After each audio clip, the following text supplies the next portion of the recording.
ആദില നൂറയുടെ ഇരട്ടത്താപ്പ് കൂടുതൽ പബ്ലിക്കിലേക്ക് വന്നുകൊണ്ടിരിക്കുകയാണ്. എന്നെ കറിവേപ്പില പോലെ ഉപയോഗിച്ചു, എന്നെ എടുത്തു കളഞ്ഞു എന്ന് സങ്കടത്തോടു കൂടി അനുമോളോട് വന്ന് പറയുന്ന അക്ബർ. അനുമോൾക്ക് ഇതുവരെയും തിരിച്ചറിവായിട്ടില്ല, അനുമോൾക്ക് ഇതുവരെയും മനസ്സിലായിട്ടില്ല ഇതിനേക്കാൾ വലിയൊരു കറിവേപ്പിലയാണ് അനുമോൾ എന്നുള്ളത്. അനുമോൾക്ക് പുറത്ത് നല്ല അക്സെപ്റ്റൻസ് ഉണ്ടെന്ന് തിരിച്ചറിഞ്ഞ അവർ അനുമോളെ ചേർത്ത് പിടിച്ചു, കൂട്ടുപിടിച്ചു.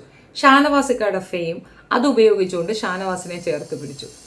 ആരൊക്കെയാണ് പുറത്ത് കൂടുതൽ നെഗറ്റിവിറ്റി ഉള്ളത് അവരെ അങ്ങ് നീക്കി നിർത്തി എന്നുള്ളതാണ് സത്യം. പണം വേണം, പണത്തിന് മാത്രമാണ് നിൽക്കുന്നതെന്ന് നൂറയും അതിലേയും പറയണേ. എന്തിനെന്നറിയില്ല, അടിച്ചു പൊളിക്കാൻ, വേറൊന്നിനുമല്ല. കുടുംബത്തിനെ എതിർത്തുകൊണ്ട് പുറത്തേക്ക് വന്ന രണ്ട് വൃത്തികെട്ട സ്വരൂപങ്ങളാണത്. ഇപ്പം ഞാൻ ട്രാൻസ് വിഭാഗത്തിലുള്ള ഒരുപാട് പേർക്ക് ഒരുപാട് സപ്പോർട്ട് പറഞ്ഞിട്ടുണ്ട് പലപ്പോഴായിട്ട്. പക്ഷേ ഈ രണ്ട് കുട്ടികൾ കാരണം ആ വിഭാഗത്തോട് തന്നെ ഒരു വെറുപ്പ് തോന്നുന്ന ഒരു ലെവലാണുള്ളത്. നിങ്ങൾ ഇവരെ സപ്പോർട്ട് ചെയ്യാൻ നിൽക്കരുത്. കാരണം സോഷ്യൽ ഈവിൾസ് ആണ് ഈ രണ്ടെണ്ണം. വരും ദിവസങ്ങളിൽ നിങ്ങൾക്കത് കൂടുതൽ മനസ്സിലാവും. ഈ ഒരു കാര്യത്തിൽ ഷാനവാസ് പറഞ്ഞത് സത്യം പറഞ്ഞാൽ ആപ്റ്റായ ഒരു സംഗതിയാണ്. നാളിതുവരെ വളർത്തി വലുതാക്കിയ ഉമ്മായും ഉപ്പായും പറയുന്ന തോന്നിവാസങ്ങൾ നിങ്ങൾക്കത് മനസ്സിലാക്കാൻ വേണ്ടി ഞാനൊരു വോയിസ് ഇവിടെ കേൾപ്പിക്കാം. അതായത് കൂട്ടുകാരി പറഞ്ഞതാണ്, നൂറയുടെ കൂട്ടുകാരിയാണ്. വർഷങ്ങൾക്കിപ്പുറം അവർ ഇതിനകത്ത് കണ്ടിട്ട് ഇങ്ങനെ ഒരു വിഷയം പറയണമെന്ന് തോന്നി വന്ന് പറഞ്ഞതാണ്. നമുക്ക് ആ വോയിസ് ഒന്ന് കേട്ട് നോക്കാം. പിന്നെ അഫെയർ ഒക്കെ ഉണ്ടായിട്ടുണ്ട്. അത് ഒന്നൊന്നുമല്ല, ഒന്നിൽ കൂടുതൽ അഫെയർ ഉണ്ടായിട്ടുണ്ട്. പിന്നെ എനിക്ക് നേരിട്ട് അറിയുന്ന കാര്യമാണ്. പക്ഷെ അതിന് എവിഡൻസ് ഉണ്ടോ എന്നൊക്കെ ചോദിച്ചു കഴിഞ്ഞാൽ പ്രൂഫൊന്നും എൻ്റെ കയ്യിൽ ഇപ്പം കാണിക്കാനില്ല. എത്രയോ വർഷങ്ങളായി ഇതൊക്കെ കഴിഞ്ഞിട്ട്. പിന്നെ കർമ്മ എന്ന് പറഞ്ഞ ഒന്നുണ്ടല്ലോ, സത്യമായിട്ടും ഇത്ത ഫസ്റ്റ് ടൈം ഞങ്ങൾ ഈ ന്യൂസ് കാണുന്നത് TV കൂടെയാണ് അറിയുന്നത്. സൗദിയിൽ പഠിച്ചൊരു കുട്ടിയും വേറൊരു കുട്ടിയുമായിട്ട് ഇങ്ങനെ ഉണ്ടെന്നും പിന്നെ അതിനു വേണ്ടി മറ്റേ കുട്ടി കേസ് ഫയൽ ചെയ്തതിന് ശേഷമാണ് ഇത്രയും മീഡിയ അറ്റൻഷനൊക്കെ കിട്ടുന്നത്. അങ്ങനെയാണ് ഞങ്ങൾ ഈ ഒരു ന്യൂസ് ഞങ്ങൾ അറിയുന്നത്. ഞങ്ങൾ പറയുവാണേ, അയ്യോ നൂറ എന്ന് പറയുന്നു, ഫാത്തിമ നൂറ എന്ന് പറയുന്നു, ഞങ്ങളുടെ നൂറയാണോ എന്ന് ഞങ്ങൾ ഇവിടെ ഡിസ്കസ് ചെയ്യുമായിരുന്നു. അതായിരിക്കില്ല, കാരണം അവളുടെ ഉമ്മ അങ്ങനെ ഒരു പിക്ചറാണ് ഞങ്ങൾക്ക് തന്നത്. അവരെ മക്കൾ ഒരിക്കലും അങ്ങനെ പോവില്ല. ഈവൻ തോ ഞങ്ങളുടെ കൺമുന്നിൽ വെച്ച് ഈ കുട്ടി പലരിടത്തും ചാറ്റ് ചെയ്യുന്നതും പിക്ചർ അയച്ചു കൊടുക്കുന്നതൊക്കെ കണ്ടിട്ടുണ്ട്. എന്നിട്ടും ഇവളുടെ ഉമ്മ അങ്ങനെ പറഞ്ഞ സ്ഥിതിക്ക് എങ്ങനെയൊക്കെ ആയാലും ശരി വീട്ടിൽ ഒതുക്കുമായിരിക്കുമല്ല. ഈ പുറത്തുനിന്ന് തെറ്റുകൾ ചെയ്യുമ്പോൾ പോലും അതിനെ അനുകൂലിക്കുകയും സപ്പോർട്ട് ചെയ്യുകയും ചെയ്തിട്ടുണ്ട്. ആ അമ്മ അങ്ങനെ ഒരു പിക്ചറാണ് കൊടുത്തതെന്ന മകൾ പറയുന്നത്. ഈ കുട്ടിയാ പറയുന്നത്, കൂടെ പഠിച്ച കുട്ടിയാ. അല്ലാതെ ഇങ്ങനെ ഒന്ന് അവരെ കുടുംബത്തിൽ നിന്ന് കേൾക്കുന്ന വിചാരിച്ചതേ ഇല്ല. അവസാനം ശരിക്കും പറഞ്ഞാൽ ഞങ്ങൾ ഭയങ്കരമായിട്ട് ഷോക്കായി പോയി. TV കൂടെ ഇവളുടെ ഫോട്ടോയും വീഡിയോ ഒക്കെ കാണുന്ന സമയത്ത് ഈ നൂറ് തന്നെയാണെന്നുള്ളത്. അപ്പോഴ് എത്ര മക്കളെ ഇവരിങ്ങനെ അടച്ചാക്ഷേപിച്ചു പോയിട്ടുണ്ടെന്ന് അറിയാം. എത്ര ഉമ്മമാരെ കരയിപ്പിച്ചിട്ടുണ്ടെന്ന് അറിയാം ഇവളുടെ ഉമ്മ. പിന്നെ അപ്പൊ കർമ്മ എന്ന് പറഞ്ഞ ഒന്നുണ്ട്. അതെന്താണെന്ന് പറഞ്ഞു കഴിഞ്ഞാൽ തൻ്റെ മകൾ തെറ്റ് ചെയ്യത്തില്ല, തൻ്റെ മകൾ പാവമാണ് എന്ന ഒരു ധാരണയിലാണ് പോയി ഈ ബഹളം അത്രയും കാണിക്കുന്നത്. കൂടെയുള്ള കൂട്ടുകാരെയും അവരുടെ മക്കളെയും അവരൊക്കെയാണ് ഇതുപോലെ ചെയ്യുന്നതെന്നൊക്കെ പറഞ്ഞ് അപമാനിച്ചു എന്നാണ് ഈ കുട്ടി പറയുന്നത്. ഇവളുടെ ഉമ്മ അത്ര പാവമൊന്നും അല്ലായിരുന്നു.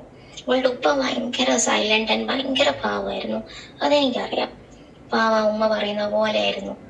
പക്ഷെ അവളുടെ ഉമ്മ പാവമൊന്നും അല്ലായിരുന്നു. നല്ല പോലെ ബാക്കിയുള്ള പിള്ളേരെയൊക്കെ ശപിക്കുകയും പ്രാകുകയും ബാക്കിയുള്ള ഉമ്മമാര് മക്കളെ വളർത്തു ദോഷം അങ്ങനെയൊക്കെ പറഞ്ഞിട്ടുണ്ട്. എൻ്റെ ഉമ്മാനെ പോലും പറഞ്ഞിട്ടുണ്ട് ഞാൻ ലവ് മാരേജ് എന്ന് പറയാൻ എത്താം. വീട്ടിൽ അന്വേഷിച്ചൊന്നും ഞങ്ങൾക്കും ഇഷ്ടമായിരുന്നു.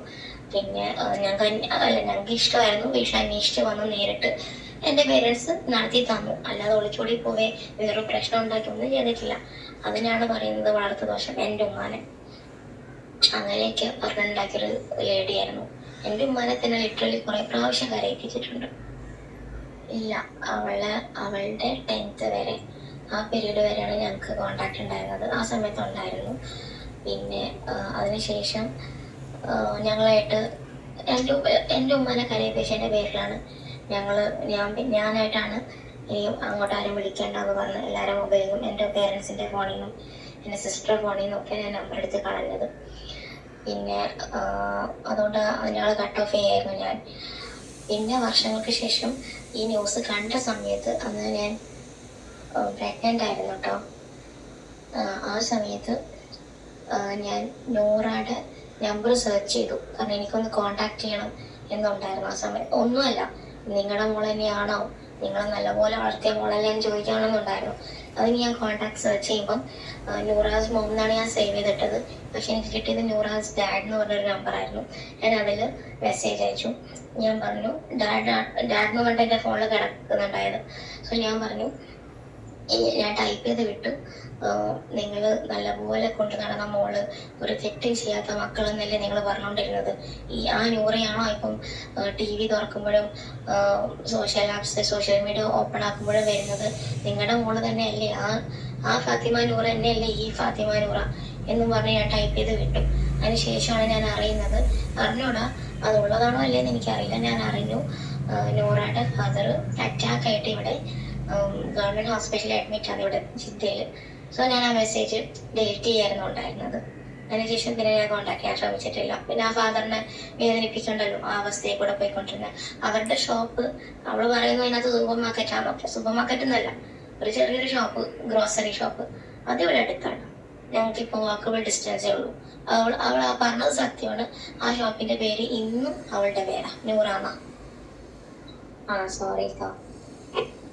അതായത് ഞാൻ ചില കാര്യങ്ങളൊക്കെ പറയുമ്പോൾ ഉറപ്പായിട്ടും മനസ്സിലാവും നീ ആരാന്നുള്ളത്. അതുകൊണ്ടാണ് കേട്ടോ ഞാൻ ചില കാര്യങ്ങൾ പറയും. ഇവരെനിക്ക് അറിയായിരുന്നു. അതായത് നൂറിൻ്റെ 10th വരെ അറിയായിരുന്നു. 11th ഉം 12th എത്തിയപ്പോഴേക്കും സ്കൂൾ മാറിപ്പോയിട്ടുണ്ട്. അവിടെ നിന്നാണ് ഈ ആദില എന്ന് പറയുന്ന പെണ്ണിനെയൊക്കെ പരിചയപ്പെടുന്നത്. അപ്പോൾ 10th വരെയുള്ള കാര്യമാണ് എനിക്കറിയാം.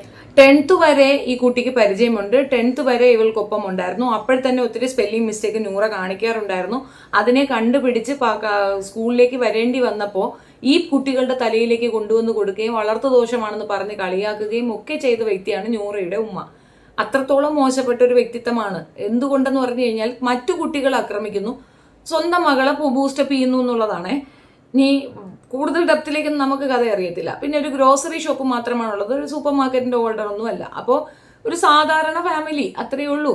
അപ്പോൾ അതിനകത്തേക്ക് ഈ ഒരു കഴപ്പ് കാണിച്ചുകൊണ്ട് ഈ ഒരു കാര്യം കൊണ്ടുവന്ന് കയറിയത് 10ാം ക്ലാസ്സിന് ശേഷമാണ്. അതായത് ഇവരാദ്യം പറഞ്ഞിരുന്നത് എന്താണ്, 10ാം ക്ലാസ് വരെ ഒന്നിച്ച് പഠിച്ചു എന്നാണ്. ചുമ്മാ അതൊന്നുമല്ല.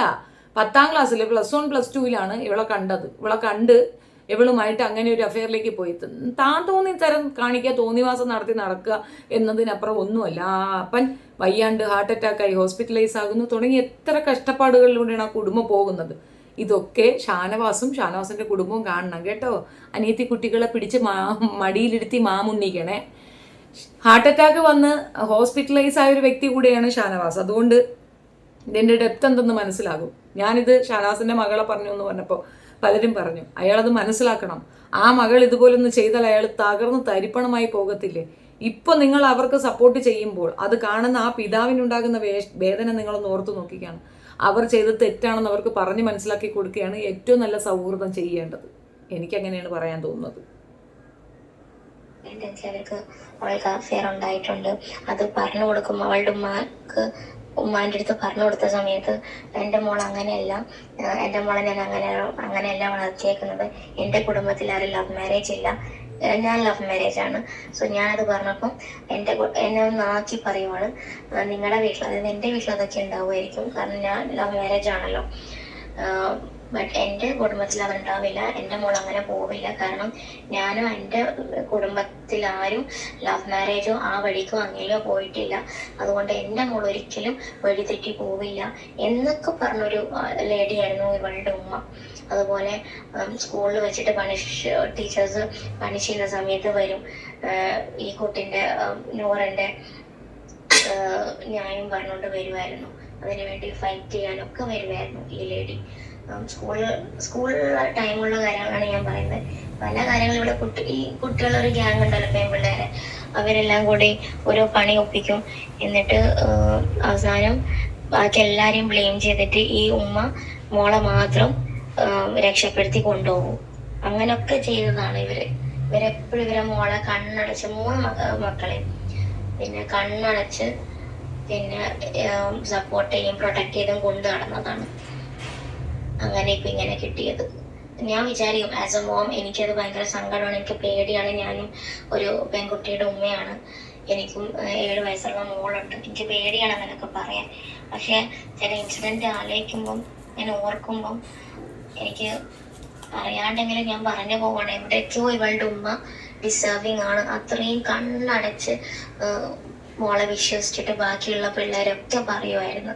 ബാക്കിയുള്ള കുട്ടികളൊക്കെ കുറ്റപ്പെടുത്തിയിട്ട് അവരെ മോള് എന്തോ ഒരു, അവള് മാത്രമല്ല ബാക്കിയുള്ള 2 പെൺമക്കളുണ്ട്, 3 പെൺമക്കളാ. അപ്പോഴ് അവരുടെ 3 മക്കളും പിന്നെ ഭയങ്കരമായിട്ട് എന്താ പറയാ, അത്രയും പ്യോർ, വേറൊരു തെറ്റും ചെയ്യാത്ത മക്കളെ പോലെ എല്ലാവരും മുമ്പിലും ഇങ്ങനെ ആ ഒരു പിക്ചറാണ് കൊടുത്തുകൊണ്ടിരുന്നത് എല്ലാവർക്കും. ഇനിയിപ്പോൾ എന്തെങ്കിലും കാര്യം വിത്ത് എവിഡൻസ് കൊണ്ട് കാണിച്ചാൽ പോലും അവരെങ്ങനെയെങ്കിലും ലൂപ്പ് ഹോൾ കണ്ടെത്തി അവരെ മോളെ സേഫ് ആക്കാറുണ്ട്. അങ്ങനെയുള്ള ഒരു ഉമ്മയായിരുന്നു ഇവര്. അതുകൊണ്ടായിരിക്കണം ഇതേപോലെ നെറ്റ് അന്നിവിടെ അന്ന് ആ സമയത്ത് കേട്ടോ, അതായത് നൂറയുടെ 7th 8th 9th 10th ആ പീരീഡിലൊക്കെ വൈഫൈ അത്രയും ഇപ്പോൾ ഉള്ള പോലെ കോമൺ ആയിട്ടില്ല. ആ സമയങ്ങളിലൊക്കെ വൈഫൈ ഒക്കെ എടുത്തു കൊടുത്ത് മക്കൾക്കൊക്കെ പോകും ഇവര് കുറെ മണിക്കൂറോളം മക്കളെ വീട്ടിലാക്കിയിട്ട്. അതൊക്കെ ഞാൻ പറഞ്ഞതിനാണ് ഞാൻ പറഞ്ഞു. അപ്പൊ ഞാൻ അറിഞ്ഞു ഈ കുട്ടിയും ഇത് അനിയത്തിയൊക്കെ ചാറ്റ് ചെയ്ത് നടക്കുന്നുണ്ട് അവിടെ. അന്ന് കുറെ സോഷ്യൽ ആപ്സ് ഒക്കെ ഉണ്ട്. ഇന്നുള്ള ഇൻസ്റ്റയൊന്നും അല്ലായിരുന്നു, വേറെ ഏതോ, എനിക്ക് ഓർമ്മയില്ല, ഗ്രൂപ്പ് ചാറ്റൊക്കെ വരുന്നത്. അപ്പൊ എനിക്കൊരു ഇൻഫോ കിട്ടി, ഇങ്ങനെ കുട്ടികൾ ചാറ്റ് ചെയ്യുന്നുണ്ട്. അപ്പൊ ഞാനത് അവരെ ഇൻഫോം ചെയ്തപ്പം എന്നോട് പറഞ്ഞതാണ്. അതായത് അപ്പോഴും അവരുടെ മക്കളും സേഫ് ആക്കാൻ വേണ്ടി അവർ പറയുക, ഞാൻ വീട്ടിലോട്ടാക്കി പോകുന്നുണ്ടെങ്കിൽ ഞാൻ ലാപ്ടോപ്പും മൊബൈലും ഒന്നും വീട്ടിൽ വെച്ചിട്ടല്ല പോകുന്നത്, അവരെന്താ ചുമരിൽ എഴുതി ചാറ്റ് ചെയ്യും. എന്നാൽ ഞങ്ങൾക്ക് അവിടെ ഇൻഫർമേഷൻ കിട്ടുന്നുണ്ട്, അല്ലെങ്കിൽ ഈ കുട്ടി നൂറ ഡയറക്റ്റ് ആയിട്ട് പറഞ്ഞു തന്നിട്ടുണ്ട്, ഇന്ന സെക്കൻഡ് ഇന്നത് പറഞ്ഞു അന്നത് പറഞ്ഞു എന്നൊക്കെ പറയുന്നുണ്ട്. എൻ്റെ വീട്ടിലൊരു കുട്ടീനോട് പറയുന്നുണ്ട്. അപ്പം ഞാൻ ഇത് അറിഞ്ഞതിന് ശേഷം അതെൻ്റെ ഒരു ഡ്യൂട്ടി ആണല്ലോ അവരുടെ പേരൻസിനെ അറിയിക്കാമെന്ന് വിചാരിച്ചിട്ട് കുട്ടി ഇങ്ങനെ വഴിതെറ്റി പോകുന്നത് ഞാൻ അറിയുമ്പോൾ ഞാൻ ഇൻഫോം ചെയ്തതായിരുന്നു. അപ്പോഴാണ് എന്നോട് പറയുന്നത്, പിന്നെ ചുമരിൽ എഴുതിയിട്ട് ചാറ്റ് ചെയ്യും അവര്, അതായത് വാളിൽ എഴുതിയിട്ട് ചാറ്റ് ചെയ്യും, ഞാൻ എല്ലാം എടുത്തു വെച്ചിട്ടാണ് പോകുന്നത്, എൻ്റെ കുട്ടികൾ അങ്ങനെയല്ല വെറുതെ ഓരോന്ന് പറഞ്ഞുണ്ടാക്കുന്നത്.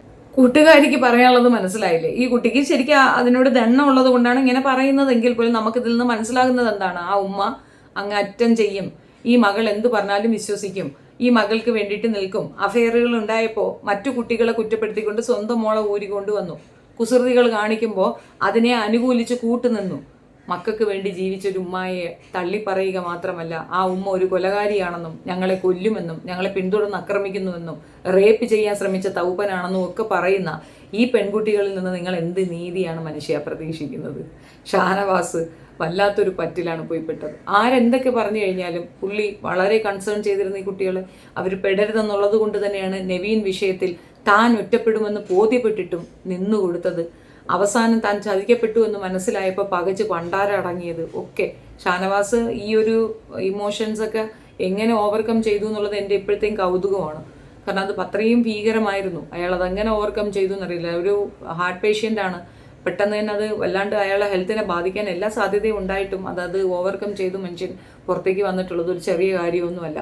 അപ്പം ഇവരെ കൂടെ ആര് നിന്നാലും അവർക്ക് ഇതൊക്കെ തന്നെയായിരിക്കും അനുഭവം ഉണ്ടാവുക. അതേപോലെ തന്നെയാണ് അനുമോളും അനുഭവിക്കാൻ പോകുന്നത്. ഇത് അനുമോളെ ഇഷ്ടം കൊണ്ട് പറയുന്നതല്ല, അതൊരു ഫാക്റ്റാണ്. അനുമോൾക്കത് ഇതുവരെ മനസ്സിലായിട്ടില്ല. അനുമോൾക്ക് അവരെ ഭയങ്കര ഇഷ്ടമാണ്. പുറത്തെന്തോ അവരെ ഭയങ്കര തൂക്കി തലയിൽ വെച്ചിരിക്കുന്നു തോന്നൽ. അതായത് ഓരോ പേരൻസ് വന്നിട്ട് അവരുടെ അടുത്ത് വന്നിട്ട് ഞങ്ങൾ വീട്ടിൽ കയറ്റും കേട്ടോ, ഞങ്ങൾ വീട്ടിൽ കയറ്റും എന്ന് പറയുന്നിടത്ത് അവർക്ക് എന്തോ പ്രിവിലേജ് ഉണ്ടെന്ന് തെറ്റിദ്ധരിച്ചിട്ടാണെന്ന് തോന്നുന്നു അനുമോൾ അവരെ കൂടെ നിൽക്കുന്നത്. അതോ ഇഷ്ടം കൊണ്ടോ എന്തിനായിരുന്നാലും ശരി തന്നെ അനുമോൾക്കത് പണി തന്നെ കിട്ടും. ഇപ്പം കണ്ടില്ലേ അനുമോളെ എന്തൊക്കെയാണ് പറയുന്നത്? കൊല സ്ത്രീ, കുളി സ്ത്രീ, പൈസയ്ക്ക് വേണ്ടിയിട്ട് എന്തൊക്കെയാ പറയുന്നത്. രണ്ടിൻ്റെയും ഒറിജിനാലിറ്റി വെളിയിലേക്ക് വരുന്നു. ഞാൻ ഇതുവരെ നൂറെ അങ്ങനെ വിചാരിച്ചിട്ടുണ്ടായിരുന്നില്ല. പക്ഷെ നൂറ അതിലുള്ളതിൽ വെച്ച് ഏറ്റവും വലിയ കൃമിയാന്ന് തോന്നുന്നു. എന്തൊരു വൃത്തികെട്ട സംഭാഷണമാണ് ആ പെണ്ണിന്. സ്വന്തം പെറ്റുമ്മായ ഇങ്ങനെ ഇട്ടുകൊടുത്തോളല്ലേ, ഉള്ളം കയ്യിൽ കൊണ്ട് നടന്ന ഉമ്മച്ചി ഇങ്ങനെ വിട്ടുകൊടുത്തോളല്ലേ, പിന്നെ ഇതിൻ്റെ അപ്പുറവും പറയുമെന്നുള്ളതാണ് വസ്തുത. ഒരുപാട് വിഷയങ്ങളുണ്ട്. ഞാൻ പലതും വേണ്ട, അറിയിക്കേണ്ട, മിണ്ടാതിരിക്കാം എന്നൊക്കെ വിചാരിച്ചിട്ട് വെച്ചിരിക്കുന്നത് കൊണ്ട് ഞാൻ പറയുന്നില്ല എന്നേ ഉള്ളൂ. ഇതൊരെണ്ണം ഇപ്പോൾ പുറത്ത് വിടണമെന്ന് എനിക്ക് തോന്നിയത് കൊണ്ടിട്ടതാണ്. ഷാനവാസ് ആയിരുന്നാലും ഷാനവാസിൻ്റെ വീട്ടുകാർക്ക് ആർക്കെങ്കിലും ഒരു ഹിൻ്റെങ്കിലും കൊടുക്കാൻ പറ്റുമെങ്കിൽ സേവ് യുവർ സെൽഫ്. അതുപോലെ അനുമോളുടെ കാര്യവും അങ്ങനെ തന്നെയാണ്. അത് വല്ലാത്തൊരു ഒഴിയാബാധയാണ്. നമ്മൾ തീട്ടത്തിൽ ചവിട്ടിയാൽ ഉണ്ടാകുന്ന ഒരു ഫീലിംഗ് ആയിരിക്കും. നാറ്റ കേസുകളാണ്, ഒഴിവാക്കി വിടുക. അവർക്ക് ആരോടും ഒരു ഫീലിംഗ് ഇല്ല, ആർക്ക് വേണ്ടിയിട്ട് അവർ നിൽക്കത്തില്ലേ. പണം കിട്ടിക്കഴിഞ്ഞാൽ നോക്കിയോ LGBT കമ്മ്യൂണിറ്റി അവർ നിഷേധിക്കും, അവർ അതുങ്ങളെ ചവിട്ടി പുറത്താക്കും. അവള് LGBT കമ്മ്യൂണിറ്റി അപമാനിക്കുകയാണ് അതിൽ ചെയ്തിട്ടുള്ളത്. അതിലത് വ്യക്തമായി പറഞ്ഞു, വൃത്തികെട്ട കാർഡ് ഇറക്കല്ലേടാ നെവിനെയെന്ന്. നെവിൻ ഇറക്കുന്ന കാർഡ് എന്തുവാ, എന്താണ് അതിൻ്റെ വൃത്തികേട്? അതൊരു വൃത്തികെട്ട കാർഡാണ്, അതൊരു വൃത്തികെട്ട കമ്മ്യൂണിറ്റിയാണെന്ന് അതിൽ പറയുക തന്നെയാണ് ചെയ്തത്. ഇത്രയും അപമാനം കൊടുത്തിട്ടും അവർ കൂടെ നിന്നിട്ട് ഞങ്ങളുടെ വീട്ടിൽ കയറ്റും. വീട്ടിൽ കയറ്റാൻ കൊള്ളുന്നതിനൊക്കെ വീട്ടിൽ കയറ്റും. ഇതിനെ വീട്ടിൽ കയറ്റരുത്, മറ്റു കുട്ടികളും കൂടെ ചീത്തയായി പോകും. ആദിലെ ഒരു കാരണവശാലും കയറ്റരുത്. കാരണം ആദില ഈ പെണ്ണിനെ ബ്രെയിൻ വാഷ് ചെയ്ത് കൊണ്ടുപോയതുപോലെ നമ്മുടെ വീട്ടിലെ കുട്ടികളെയും കൊണ്ടുപോകും. അനുമോളെടുത്ത് കിടന്ന് കുഴയുന്നുണ്ട്, എന്തവസ്ഥയോ ആർക്കറിയാം. ഏതായാലും അവസാനം ഇന്നലെ പോയി കോംപ്രമൈസ് ആകുന്ന സീനാണ് കണ്ടത്. ഞാനതുകൊണ്ടാണ് എപ്പിസോഡ് റിവ്യൂ വെക്കാതിരുന്നത്, വേറെ ജോലിയില്ലേ. ഇതൊക്കെ കണ്ടു വല്ലതും പറഞ്ഞാൽ കൂടിപ്പോകും എന്നുള്ളത് കൊണ്ടാണ്. കൂടുതൽ അപ്ഡേറ്റ്സുമായി വീണ്ടും കാണാം. നിങ്ങളുടെ അഭിപ്രായം കമൻറ്റിൽ രേഖപ്പെടുത്തുക. വീഡിയോ ഇഷ്ടപ്പെടുകയാണെങ്കിൽ like, share and subscribe. Thank you so much.